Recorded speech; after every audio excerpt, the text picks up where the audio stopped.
Hello, Assalamu alaikum. I'm Sadia Confidence Wali, and this is my show, Confident Pakistan. First, I introduce myself. My name is Sadia Confidence Wali, and I'm founder of Sadia Confidence Wali Digital School, where I teach freelancing for others. And I'm Montessori directors also, and I'm head of Rehan Foundation Interview School. This is my introduction. Today I have a wonderful, amazing guest, Gabriel Gabe. He's a very wonderful person. He's a very amazing person, and I want to welcome in my show. Thank you so much. It's a pleasure to be here. I appreciate your very kind comments. Thank you so much. Okay, thank you, thank you. Can you please tell us about yourself? So my name is Gabe. That's a nickname. That's what my friends call me. That's what I ask everybody to call me. I know in Pakistan, the students or the kids want to call me sir or mister, and I understand why and I respect it. But I still say, hey, my friends call me Gabe. I want you to think of me that way, and that's what I say to everybody. So right now I'm in Florida. I would like to say good evening to everybody in Pakistan. It's morning time for me here, so good morning from here. Good evening to you. I really enjoy doing these interviews. I was a structural civil type of engineer at Kennedy Space Center for NASA for 17 years. In that capacity, I got to travel all around the Space Center. I got to see so many things. It's just an amazing place to be at Kennedy Space Center. About 8 years ago, I was doing a lot of speaking in America, and then I started getting international opportunities. And I was getting more and more and more. So I looked at everything and I said, there's not enough time in the day for me to go to schools and to have a job. So I said, okay, I quit my job and I said, I'm just going to go full time traveling to schools. And now for the last 8 years, it's been absolutely amazing. I've been to 18 countries. It's the most fun thing I've ever done in my life. I just enjoy being around the students and the environment of being having fun with life. Okay, thank you. Can you tell us about your experience working at NASA? Yeah. So for me, I was actually on the beach in Florida. I love the beach. So I was on the beach and I saw a shuttle launch and I was in the Air Force. And I said to some of my friends, well, what is that? Oh, that's Kennedy Space Center. That's a shuttle, space shuttle. So I had aware of the space program, but not really too enthusiastic. I just didn't have the opportunities to do that. I was racing cars. I was doing all kinds of things. So when I saw the shuttle launch, I thought, wow, that's really something amazing. I'm going to see when I get out of the Air Force if I can get a job. So I did. I was able to get a job as a contractor and start working around NASA. And one of the most amazing things to me with NASA, uh, everywhere you go, everywhere you look, there's pictures on every wall, every building, everywhere of space, of astronomy. Your mind is always going to these magical places, these make believe places, and then you see a big building, and you see a ship being put together, a payload being put on top.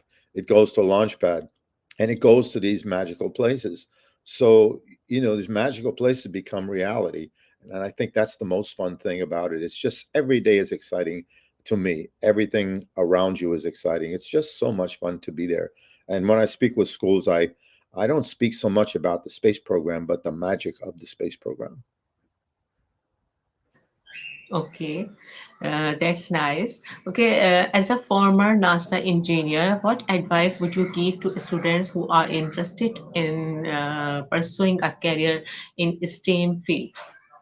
Yeah. So first of all, you have to have the interest. If you don't have the interest, there's nothing wrong. I talk about STEAM, which includes arts, science, technology, engineering, arts, and mathematics, because not everybody likes math and science, and it's nothing wrong with them for that. So I never want to exclude anybody. So I always include arts into it. But you will kind of ask yourself, well, what do I want to do? Math and science is a broad term. STEM is a very broad term. So one of the things you have to ask yourself, well, what do I want to do? Do I want to be an engineer? Do I want to be an astronaut? What part of STEM do I like? And what do I want to do? And then you establish goals. I talk about three things so important to students and very important to everybody, in my opinion. Always three things: do your best, enjoy what you do, believe in yourself. If you learn these three things, you will never work. Nothing will ever be hard. You'll have no stress and no pressure, and you will be very successful. And this is what I talk about most of all. It's not so much the objective, it's the journey. So if you're interested in STEM, let's say you think you want to be an engineer. What type of engineer? There are many types of engineers. You want to be an astrophysicist.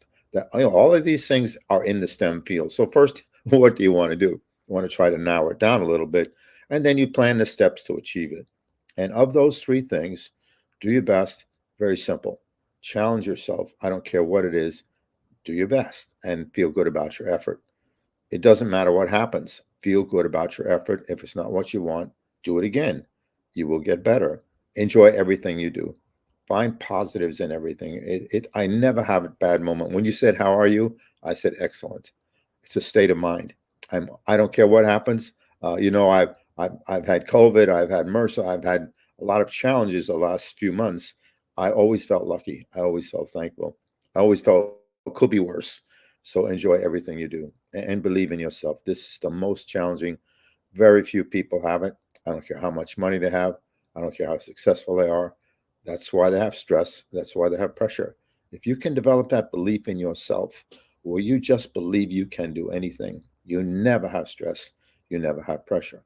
And the way you do that, to me, you establish goals and you establish the steps to achieve them. And you want to plan small steps. The smaller step, the easier it is to accomplish. The easier it is to accomplish, you build that belief and confidence in yourself. And you build that very, very slowly until one point you say to yourself, I can do anything. And when you believe that, you will never have stress. You'll never have pressure. You just go do it. And when you enjoy it, you have fun doing it and you do better. So, this is always my advice to students, no matter what you want to do. Of course, STEM, there are many, many things within STEM. There are many things outside of STEM. The main thing is to have an objective. Yes, absolutely right. Okay, what inspired you to pursue a career in the aerospace field and work for NASA? Yeah, well, I speak when I do the presentation. I speak about how poorly I did in school and how I struggled in school, and I really hated school. So I relate a lot to kids who struggle in school because I was one of them, and I know many do. So for me, when I finished high school, I'm never going to school again. I'm done. So for 12 years, I did many things, and then I realized I was limited because I had not been to university. I had a lot of confidence in myself. I believed I could do almost anything, but I didn't have the opportunity because I hadn't been to university. So I said, okay, I have to go to university. So I went to university at night. It took me 8 years to finish university, but mainly it was to get better opportunities, to give myself to get more income because I like to race cars. One of my hobbies is racing cars, and it takes a good income to do that. So many of the jobs I had, which were great when I wasn't at university, didn't generate the income I needed. So basically, it was me having the desire to do something I wanted, and it was a step to get there. And so I took that step. As far as NASA, again, I was on the beach and I got to see the very first shuttle launch, and it was just magical. There was something about it. I talk in the presentation. We're about 5 kilometers away when this shuttle goes up, and and 5 kilometers may seem like a long way away, but it's not. It's relatively close. So this thing is so powerful, and it's got so much lift. Means it's pushing down on Earth so hard, the Earth is literally shaking. So you're watching this thing, and your body is shaking. It's just so magical. And once you've seen that, to me, you're hooked. You want to see it again and again and again. And it's the nighttime ones are special. The daytime, yeah, I just love it, and I love sharing it. That's the most important thing. Uh, Kids, when I'm doing this stuff, they always want to know, what is it like. They want to know. They don't want to know how you put a rocket together. They don't want to know that, what is it like to be there. And that's what I try to share. Excellent. How did your role at NASA contribute to the advancement of space exploration and technology? Yeah, so I understand NASA's like a city, any city in the world, and in Karachi, every city has an infrastructure. It has certain things that are done for the city. So with NASA, it's launching ships and sending ships to space, but there's an infrastructure that has to be maintained: the roads, the buildings. the elevators, all of the things that support the space program. So, as an engineer, civil structural engineer, I didn't get to build the rockets. I didn't get to go to space. I would have loved to do that, but I was in an environment where I at least had access to it. So I don't know about directly participating, but making sure the roads are safe, making sure the elevators. One of the things people don't understand in the Space Center, we have many huge, huge buildings, and many heavy things have to be taken to the top. You can't walk them up the stairs. So elevators are critical. Bridges are also critical.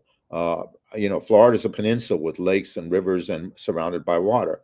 So anything that comes to the Space Center in the way of flight hardware has to come on a truck or a boat, and it has to go under a bridge. So many of these bridges open to allow the big ships to go under them. So if the bridges aren't functioning, then the ships can't come to the Space Center, the trucks can't come, the trains can't come. So one of the things I was responsible for was bridges. I might go in the morning and they say, "Hey, Gabe, bridge isn't working. Find out why." So I go out to the bridge. I talk to the bridge tender, the person that operates the bridge. What's wrong with this thing? How do we fix it? That how much does it cost? And put that into a budget to get funded to get corrected. So indirectly, everybody has a part. And it's just, I'll talk about team all the time, how important team is. A successful team, everybody has a part. Nobody is more important. Everybody does their role. Everybody's successful. And that's kind of the way it is at Space Center. And one of the reasons I like being there so much is we're all part of something very, very special. Even if you cut the grass, you can cut the grass there and you should still feel that same magical, to me, sensation of watching this space program go. Excellent. Okay. Can you describe what are some of the most memorable moments from your time at NASA? Yeah, so for me, there's so many. I can't even begin to list them, but the most, without a doubt, are the launches. Uh, I wasn't there during the Saturn V, which took the astronauts to the moon, which was the most powerful rocket we had. I was there for 17 years during the shuttle program, and now the shuttle has stopped, and now we have Artemis, which is the most powerful rocket of NASA, and it's under test and development. But during the shuttle launches, uh, there's just something we know like a couple of months ahead of time when the shuttle's going to launch. So we're doing a countdown, and even around Kennedy Space Center, they would have signs, days to launch. So you're getting psyched up and you're getting psyched up. And just like with a football match in Pakistan, people go to football matches, they're getting all psyched up over their team. Well, we're doing the same thing. And when we go see a launch, it's almost like the same thing. We're with thousands of people in sitting in bleachers looking at the launch pad. And and it's just amazing. Everybody's psyched, everybody's having fun, and everybody counts down when it goes off. We all count down, we jump up and down, they'll blast off, and the earth is shaking, and it's just magical. There's nothing like it. So I went to every launch I could, daytime, nighttime. Nighttime are really, really special because you're sitting in an area just like a football match at night in Pakistan. Everything is lit up. So we're doing the same thing. Everything is lit up, but 10 seconds before the launch, they shut off all the lights. So it's completely black. And when the shuttle goes up, it goes above the water. The lights from the engine come down from the engine, hit the water, and go back up. 1 second it's nighttime, the next second it's daytime. It changes night to day in a split second. It's just nothing like it, and it plays mind games with you. When you see it take off, especially during the day, you see it take off and you see it going further and further away, but you don't hear anything. It's going so fast that it leaves the sound behind. So it's going further and further. You're looking this way, and then all of a sudden you hear it over there because that's where it's left from. So the sound is catching up to it as it's going further. Everything about it to me is just amazing. And I never get tired of it or talking about it.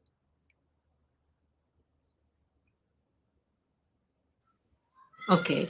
Um, can you share a specific example of how to overcome a challenges or obstacle while working on a project at NASA? Yeah. So me, everything evolves around those three things. Do your best, enjoy what you do, believe in yourself, and you treat everything the same. It doesn't matter whether it's this interview or if it doesn't matter if it's something critical to the space program. You treat them the same. You approach it the same way, and you learn to take those challenges and make them opportunities and feel good about your effort. It doesn't matter to me what you do. It's all about doing your best, enjoying what you do, and believing in yourself. So I don't look at anything as a challenge unique to something else. That's how I try to take each day. It doesn't matter what I'm doing. It doesn't matter if I'm at the Space Center. It was always fun for me at the Space Center. They would sometimes give me something. Hey, Gabe, you got to do this. Okay, no problem. I can do it. But it's really, really important. No problem. I can do it. No, it's really hard. And they're all stressed out and jumping up and down. And I'm saying, I can do this. And they don't understand because they've been almost learned about stress and pressure. And they would say, you got 6 weeks to do this and jumping up and down. And no problem. I can do it. And they would give me 6 weeks. I would do it in 2. I would wait till the last 2 weeks and just do it because I didn't have the stress and I didn't have the pressure. But anything that you do to me should be treated the same. And again, I was involved with the infrastructure of Kennedy Space Center. So there really isn't anything unique that I did that prevented a ship from launching or something like that. But we're all part of a team. If the building wasn't functioning where they're launching the ships from, the rockets from, then if there's no power to that building, if there's something negative besides the function of the building, allowing them to function in that building. So to me, every day was fun. Every day was exciting. I love the launches, even when the ships came back, when they landed. People don't understand how magical the landings were, because if you see it on TV, and they would always show it on TV, you just see the shuttle, which looks like a big plane. You see it coming through the air, and then you see it coming down. You just see it. There's nothing around it to relate to how fast it's going, and it comes down very, very steep, and it has no engine. It goes almost 2,000 kilometers just gliding with no engine from California all the way to Florida. It's going so fast when it comes to the atmosphere, it doesn't need an engine to go 2,000 kilometers. It's just gliding. So, but when it comes down very, very steep and very, very fast. And so when you're watching it and you can relate it to something else, it's very, very special. And it has no engines, but it's going so fast. You hear it coming through the air. It's all magical to me. And yeah, that's what I really enjoy the most about being there. I know. I Oh, hope I'm answering amazing. your questions correctly. Yeah, what are you saying? I said, I hope I'm answering your questions correctly. I sometimes get sidetracked a little bit. Okay, okay, okay, okay. In what way did you work at NASA contribute to improving the work environment for personnel with disabilities? Yeah, this is very, very special to me. One of the things I am a sighted guide for a triathlete who's blind, which means we do triathletes. He's blind. We do swimming, biking, and running. So doing as a sighted guide for him is amazing. One of the things I did on the Space Center, which was very, very important to me and something I'm very proud to have been a part of more than anything else. We had something called a Disability Awareness and Work Action Working Group, which I don't use the term disabled. A student one time told me I'm not disabled, I'm differently abled. So from now on, whenever you say disabled, say differently abled. And I promised him I would do that. He had autism and he had Asperger's. So he had challenges, but he was determined in spite of that, he was going to do it. And he wanted me to pass that on. So with this differently abled group, it was comprised of people with non-disabilities and people who are differently abled. So we were a team. We got together. Some of the people were blind, some were deaf, some were in wheelchairs. They had obstacles to getting around, like someone who didn't have any of those things. And we sat down as a team and said, okay, what is your problem? Explain it to us, and we will try to collectively figure out, with your input, how to make it better. So it was awesome for me to do that. And I got to meet so many students who were really, really physically challenged, but mentally alert. And I always admired their ability to overcome. They were born that way, or something happened to them. They didn't do something bad, and this is their punishment or something like that. And they almost every one of them was the same. They never complained. They never said "poor me." They just wanted to prove that they could do what everybody else could do, and that's why that term "differently abled" is so important to me. One of the things I did here in Florida was I would go to business communities, because those students, they can't get hired. Somebody looks at them in a wheelchair or looks at them as different, and, and we can't hire them. So they have a really, really hard time getting a job. And I would go around to the different companies and manufacturers and say, look, just give them a chance, and don't tell them how to do something. Just say, they're here and this is what I want. Figure out how to do it. And they will figure out a ways you never even imagined. And they will be more efficient than others because they just know how to do things in a different kind of way, and they overcome every obstacle. They will also be the best worker you ever had because they will elevate everybody around them because of people seeing what they're doing. They're going to pick it up. It's just the way they are. So that is one of the most important things for me, was spending time with people. And again, my best friend is blind, and I'm very, very thankful every day.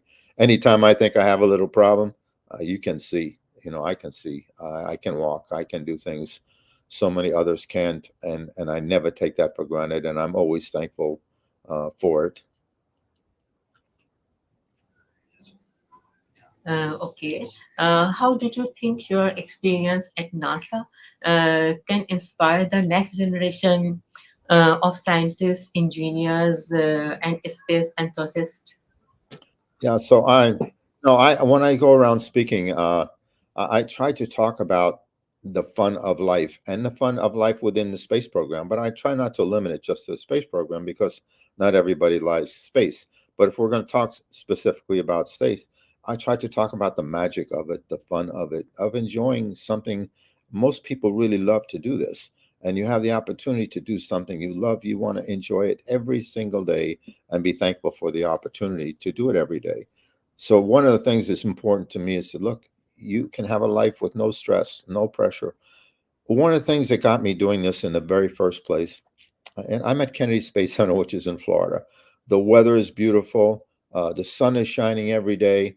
We make really good money out there at the Space Center. We're by the beach. Everything in our lives, to me, is to be enjoyed. There's no negatives, but everyone around me is complaining. I have to work today, but this is not work. Yeah, I have to work today, or come in on a Monday and say, I can't wait till Friday because I have to work. Say, this isn't work. You got 5 days to enjoy. No, I have to work. And I said, well, what makes me different from them? Why am I looking at things in a certain way? We're doing the same thing the same way, and they're all complaining. And I thought, well, it's learned behavior. They grew up be surrounded by parents with work hard and stress and pressure, and they learned to live that way, and now they're living it. And they don't understand they have a choice. So I thought, if I can go to schools and I can speak with schools at students, and let them know, look, you have a choice in your life. You don't have to work. Nothing has to be hard, because we're told the only way to be successful is work hard. And anybody who's successful says, I'm successful because I worked hard. I really, really worked hard. They say that over and over. They never say I had fun. Well, why don't you have fun? Either way, you're going to do it. It's just how you mentally approach it. So if you learn to mentally approach it in a positive way and learn to enjoy it, you will do better because you're having fun. And when you develop that belief in yourself, you never have stress and you never have pressure. So I try to instill this with students. You have a choice. You can have fun in school. You should make learning fun. The more fun you have learning, the easier it is, the longer you remember it. And you apply that to everything you do. So yeah, for me, it's all about trying to stay focused on being positive and being thankful, and enjoying each day as you pass through it.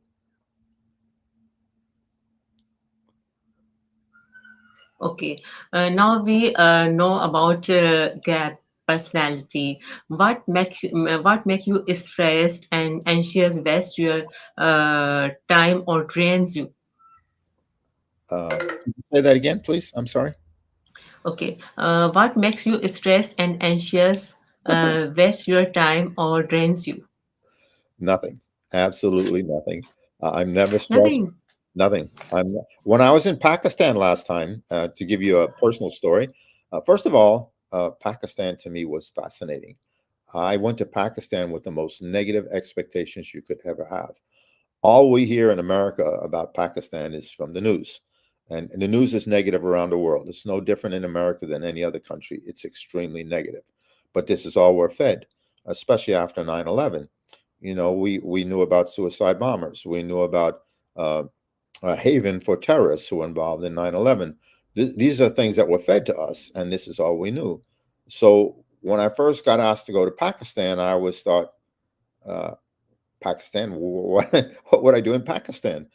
because this had this negative view of Pakistan. And through Future Fest and through one of the persons at Future Fest, I got to understand that there's a different side of Pakistan that I don't know about. And when I actually got there, it was the most amazing thing. The people are so kind. People are extremely smart in Pakistan. I've never really understood why Pakistan and India, why they can't learn to get along. Because to me, the Indian people are the smartest in the world. It's something about, doesn't mean they're better, but they're very smart. And now I understand the people in Pakistan are the same. People in Pakistan are very, very smart. And I went to many universities and I saw some of the things that they're trying to prove and develop. And I thought, this is really amazing. And the people were so kind, and I had such a wonderful time in Pakistan. So I kind of forgot the question because I get so excited about coming back to Pakistan. But could you repeat the question again? Yes, we will meet in Lahore Future Fest, inshallah, Yes. with Gap. Okay, I'm coming also. Okay, what skills or talents do you have you are not passionate about using? I I guess sometimes I'm stubborn. Uh, I get a thought in my head and I keep going and going. And sometimes, you know, uh, even though I know the results aren't going to be what I expect, I do them anyway. So I don't always learn. I always say, you never fail. You never make a mistake. You always learn. But the objective in that learning is you take that knowledge with you and you apply it to the next opportunity. So guys, I always say, men and women are different. We think differently. We are differently. It doesn't mean one is better than the other, but we do think differently. And we, I think, as a gender, don't tend to look at the consequences as much as women look ahead and understand, if I do this, this might happen. I'm not going to do it. Sometimes we just go do stuff and don't think about the consequences and end up doing something wrong. Or I build cars, I race cars, so it's nothing for me to build something and not take the time to think it through. Just do it, and when I'm done, I should have done it differently, and I might do it again the same way. So I don't always learn as much as I should through the learning process. But I'm happy all of the time, and even when I do things like that, I think, it's just life. Could be worse. When I came back from Pakistan last time, took me 50 hours. So think about this. From the time I left Pakistan until I got to my house was 50 hours. So that's 2 days without sleep. That's staying in different countries, different places. And when I left Pakistan, I said to myself, 50 hours is a long time to try to travel, but I'm going to enjoy every minute. I don't care what I am. I don't care what I'm doing. I'm going to do 1 minute at a time, and I'm going to enjoy it. I'm going to find positives in everything, and I'm going to have fun on this 50-hour trip. At the time, I had MRSA, which is a serious infection, and I was really sick as well to complicate it all. Uh, but when I got back home after 50 hours, I had a great time. I had a lot of fun, and the time went really, really fast. So I'm really proud of my mental ability to stay focused on the positives and enjoy things. So I think this is my biggest thing, is overcoming my own uh, stubbornness sometimes. But stubborn can be good, because stubborn, you you you have a goal and you don't let anything deter away from it. But you kind of have to modify it a little bit depending on the situation. But it's all part of life, and it's part of a learning process. You never stop learning. Never. Okay. Okay, can you give my any advice, my viewers, my followers? Sure. My advice is always the same. It's the same advice I give myself. No, I try to stay physically fit. It's important. I'm traveling around, and I go to the gym for about an hour and a half, 3 days a week, and I swim about 2 kilometers or 2,500 meters 3 days a week. So I work out 6 days a week to try to stay fit, so I can deal with all of the different, sometimes on these trips, it's 18, 20 hours a day between the travel, between everything, going to dinners and all this kind of stuff, comes long days. So you have to stay physically fit. But mentally, every waking second, I'm making sure I have a positive state of mind. So you want to develop that strong mental attitude, and you want to think about those three things: do your best, enjoy what you do, believe in yourself. Learn those three things and constantly reinforce in your mind every day. Hey, one day at a time. What people don't understand, The single most important day of our lives is the day we are in. If we enjoy each day as we pass through it, every day we create our past, we build our future.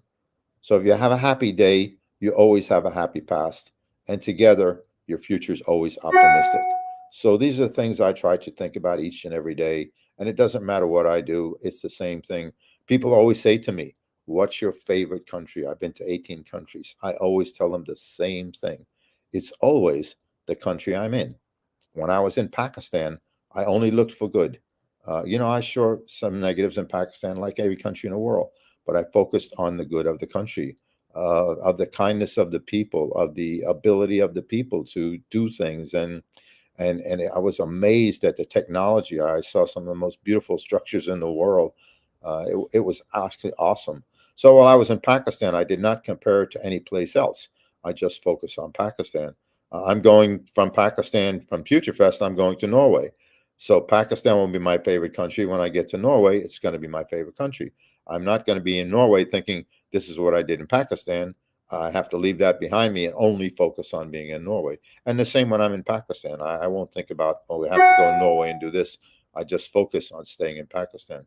And that's what I always say is my favorite presentation. I've done thousands of presentations around the world, and people always say, "Well, what was your favorite one?"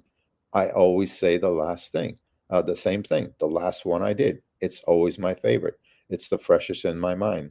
Each one, as I'm doing it, is unique. I don't compare it to others. I just totally enjoy it. So that's my advice. Mainly is just to try to feel good about yourself. For especially for girls, girls tend to be very self critical, very negative of themselves around the world. It does not matter. It does not matter the dress, the cultures. Most girls are taught if you feel good about yourself, you're conceited, and that's wrong. So most girls look for negatives in themselves, and they very seldom feel good about themselves. They can be good professionally, but most struggle with how they look in their own mind. And it's so important. It doesn't matter how others see you, it matters how you see yourself. And if you feel good about yourself, it doesn't mean you think you're better than somebody else. And if you can't feel good about your health self, how can you expect others to feel good about you?